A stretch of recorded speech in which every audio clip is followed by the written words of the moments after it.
Welcome to the headquarters, powered by Edge. Join us each month as we explore the innovative minds, passionate entrepreneurs, and dynamic businesses that are shaping the future of Memphis and Shelby County.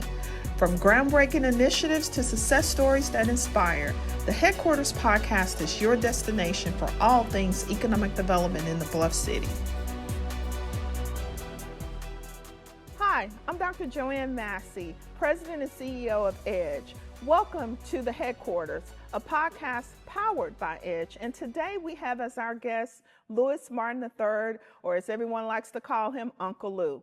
Hi, Uncle Lou. Good morning, Ms. Massey. How are you today? I'm great. Welcome. Thanks for having me. Listen, you are the man, the legend, and one that everyone knows.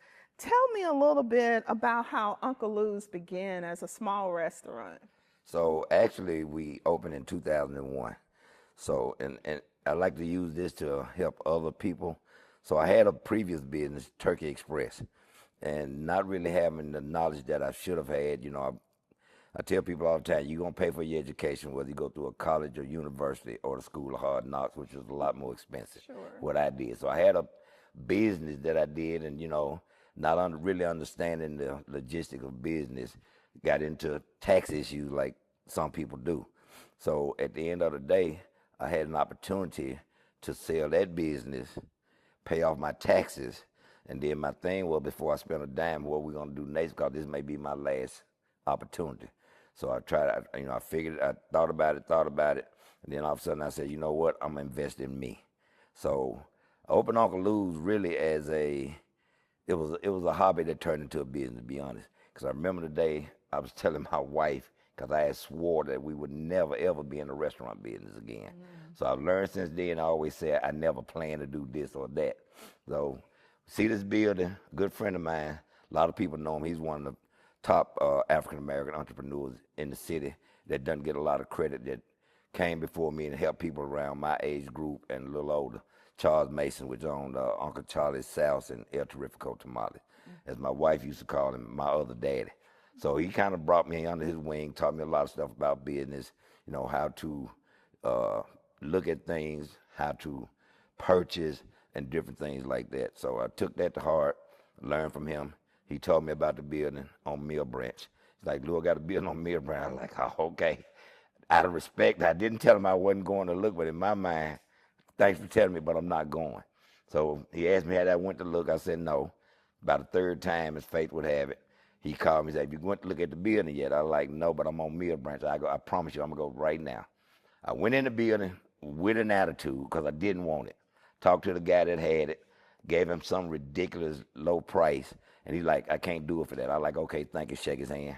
I leave. Before I could make it to the freeway, he's like, come on, man, let's do the deal. So me being who I am, once I tell you that, I can't bag up. I can't go in reverse. So we had to do it. The next step was calling the wife and saying, we just bought a restaurant. What do you mean we? I said, well, we did. She said, what are you going to sell? Have no idea. She said, why did you buy it? It was a good deal. So sometimes those things work. I mean, you got to go on gut. You got to go on intuition.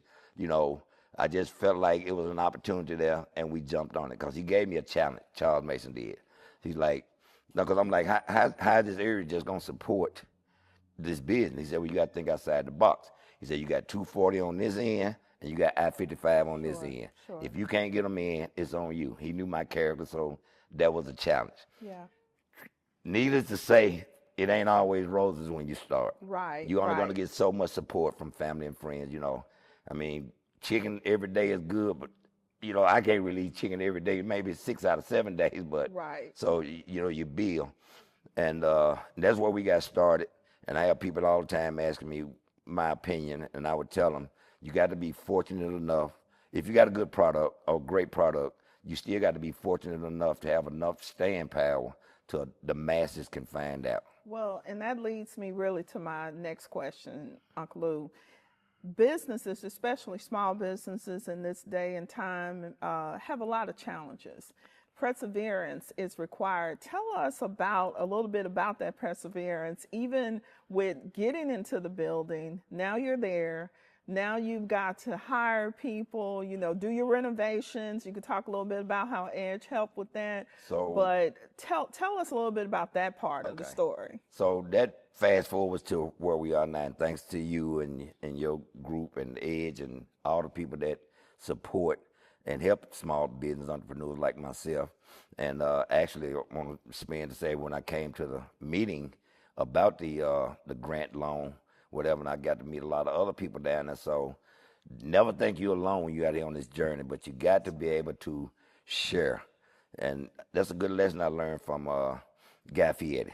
Okay. What he told me was, cause we got these recipes, they secrets, you don't want to give them up, blah, blah, blah. He said, trust me.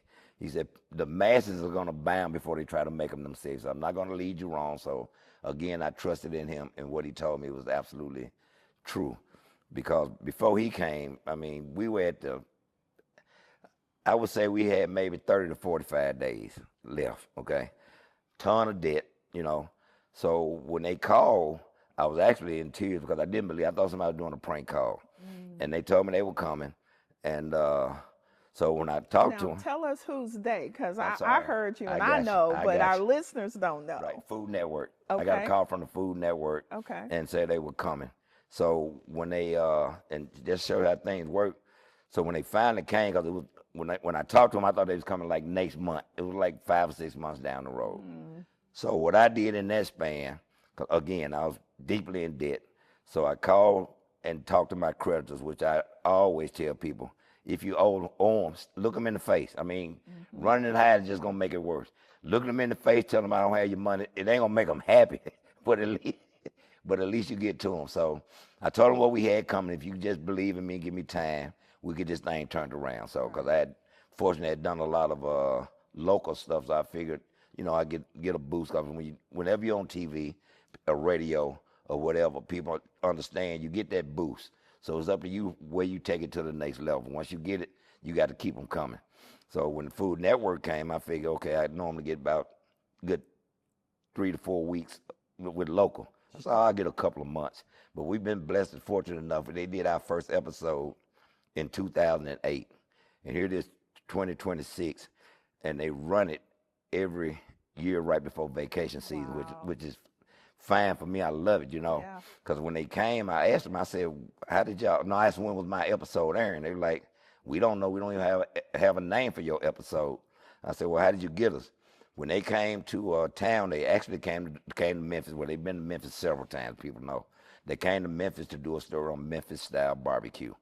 And what the producer told me, whenever they go on site while they're there, they'll see what else is hot or what's next. And they kept hearing Uncle Lou's, Uncle Lou's, Uncle Lou's. Yeah. So that's where we got that first plug from.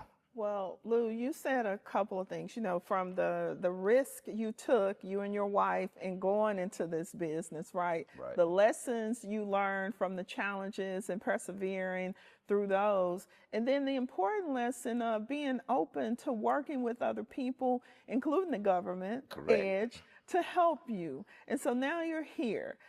Today, as we're recording your podcast, we're also celebrating those other business owners that we've been able to help with Edge over the years with the Small Business Loan. So we're at our 4th annual Small Business Expo. Talk about some of the challenges that are in this community for small businesses and how they should, especially, those other entrepreneurs, younger ones, those with ideas, how they should navigate those challenges to help them to become the legend and famous worldwide Uncle Lou's. Thank you so much. I guess I always thought I was just a legend in my own mind, but so I'll take that, appreciate it. Yes. So it's really being open and talking, okay? Biggest challenges I see in small businesses is labor. The labor is out there, but you can't compete against whatever field you're in against the guys that can pay more. So what I do is we have like a family environment at my establishment, and I use the Second Chance program quite a bit. We're close to the federal Dresden Charities, the halfway house, as people call it. And so I've seen a lot of people come. I've seen them go on and move on. I've seen some that needs 2 or 3 chances, but still my thing is this should just be a stopping point or a rest point. Continue to do what you do. And the ones that have dreams, I try my best to push them and get them out there, do your thing. If I'm here to help you, that's my job. I've had some guys, that came out of the area where we are, and I presented them with, like, for instance, at the Liberty Bowl Stadium. Mm-hmm. He needed guys. I'm like, he needed 3. I said, I gave him my best 3 guys. He was like, well, why would you do that? Of course, that sends a red flag. I said, well, it's a couple of reasons. Number 1, they deserve opportunity. Number 2, I can't pay them what you're going to pay them.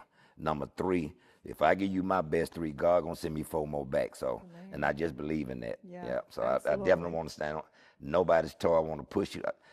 I'm in your back pushing you. I ain't trying to hold your arms and pull you to me. So absolutely. Yeah. Well, they say you bring people up while you're climbing, right? And that's what you do. So at Edge, we have a mantra.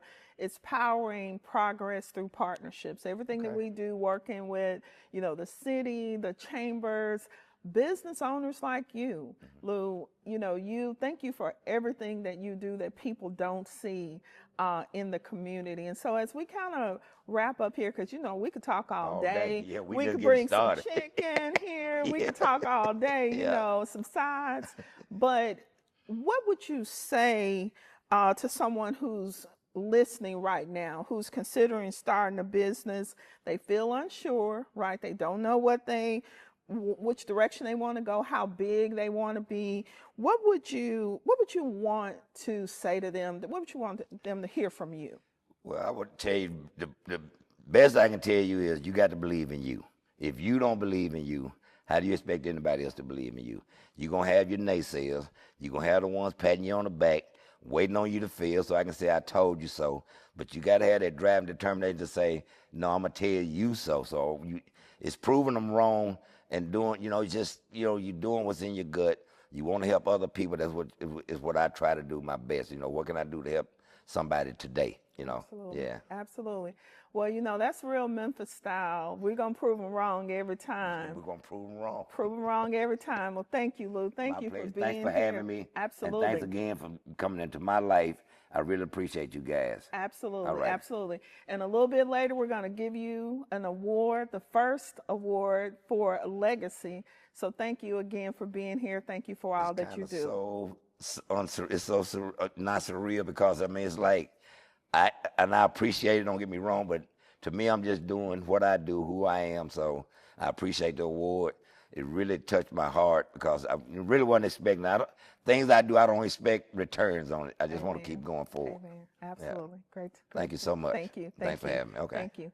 I'm Dr. Joann Massey, President and CEO of Edge. Thank you for being here today for the Headquarters, a podcast powered by Edge. We'll see you next time. Thank you for joining us on another episode of The Headquarters, powered by Edge. We hope you've been inspired and informed about the incredible economic development activities happening here in Memphis and Shelby County. If you enjoyed today's episode, don't forget to subscribe, rate, and leave a review. And be sure to connect with Edge on social media to stay up to date on all the latest developments. Together, we can build a brighter future for our community. Let's keep powering progress through partnerships in Memphis and Shelby County.